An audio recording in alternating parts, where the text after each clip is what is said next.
Kumusta po kayo? Bago po ang lahat, first things first.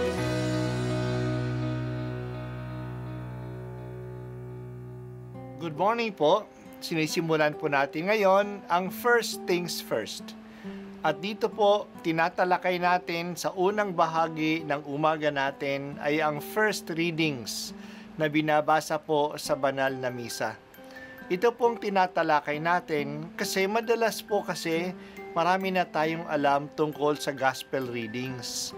Pero konti po ang nagsasalita sa first readings.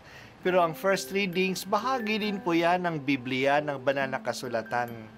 Kaya susubaybayan po natin ang mga first readings, basahin po natin at kuminsan kailangan ng basahin ng 2 o 3 beses bago maintindihan kasi hindi po tayo familiar sa mga istorya at sa mga kaisipan na tinatalakay dito.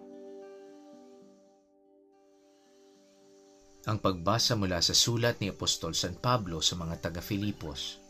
Mga minamahal, higit na kailangang maging masunurin kayo ngayon kaysa noong kasama ninyo ako.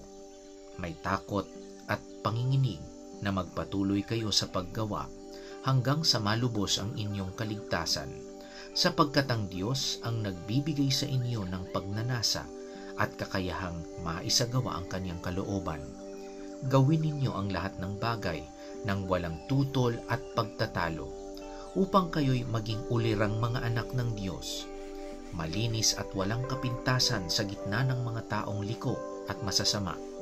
Sa gayon, magsisilbi kayong ilaw sa kanila, tulad ng talang nagniningning sa kalangitan, samantalang inihahatid ninyo sa kanila ang balita ng kaligtasan. Pagdating ni Kristo ay maipagmamalaki ko kayo, sapagkat hindi nawala ng kabuluhan ang aking pagpapagal. Ikinagagalak ko at hinahatian ko kayo ng aking kagalakan, kung ang dugo ko man ay maging handog bilang kaganapan ng paglilingkod ng inyong pananampalataya sa Diyos. Kung magkagayon, dapat din kayong magalak at hatian ninyo ako ng inyong kagalakan. Ang salita ng Diyos. Salamat sa Diyos. Work out your salvation with fear and trembling. Ang ibig sabihin ni Pablo ay pag-ingatan ninyong mabuti at pagsikapan ang inyong kaligtasan. Hindi lang ito basta-bastang maaabot. Ika nga, you do not go to heaven in a rocking chair. Hindi ka darating sa langit na paduyan-duyan lang.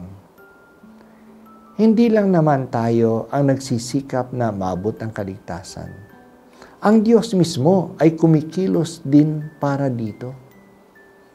Kaya nagsisimula ang anumang hangarin na gumawa ng mabuti at siya rin ang magdadala nito sa kaganapan. Narinig natin ang sinulat ni San Pablo. Ang Diyos ang nagbibigay sa inyo ng pagnanasa at kakayahang maisagawa ang kanyang kalooban.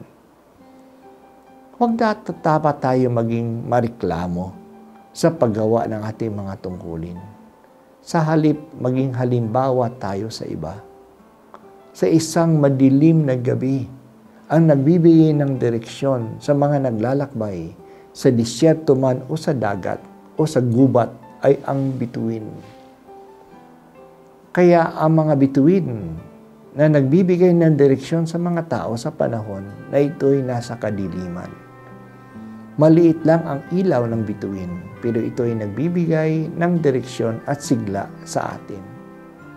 Maring maliit lang ang kabutihan na nagagawa natin, pero ito'y nagiging halimbawa sa iba.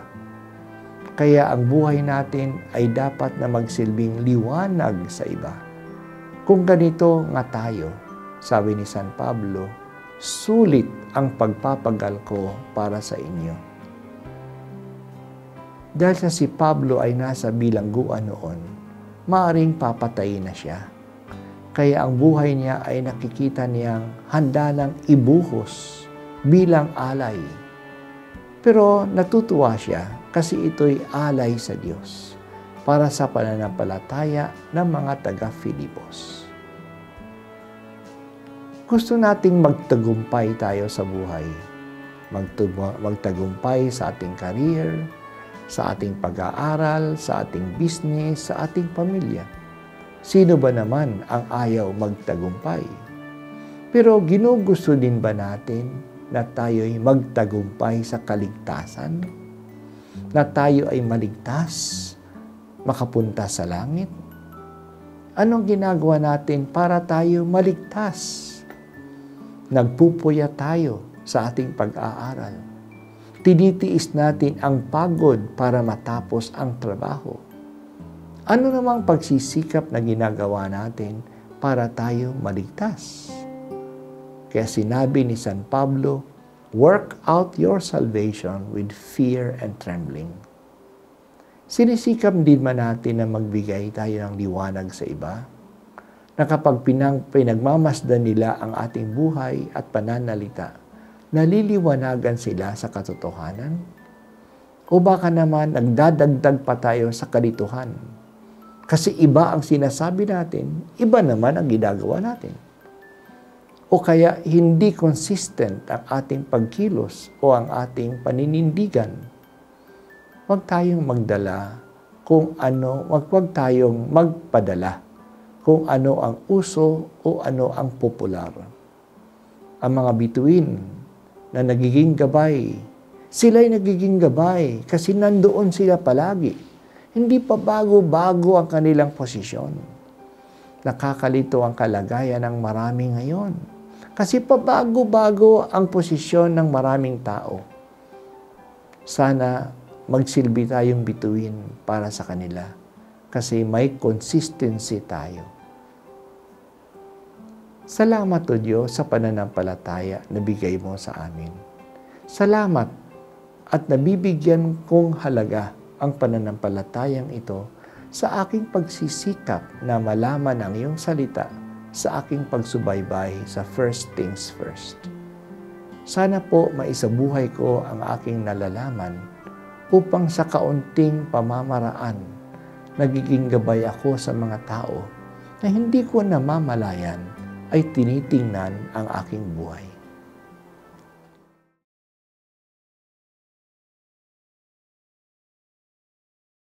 At ako po ay si Bishop Broderick Pabilio dito sa First Things First.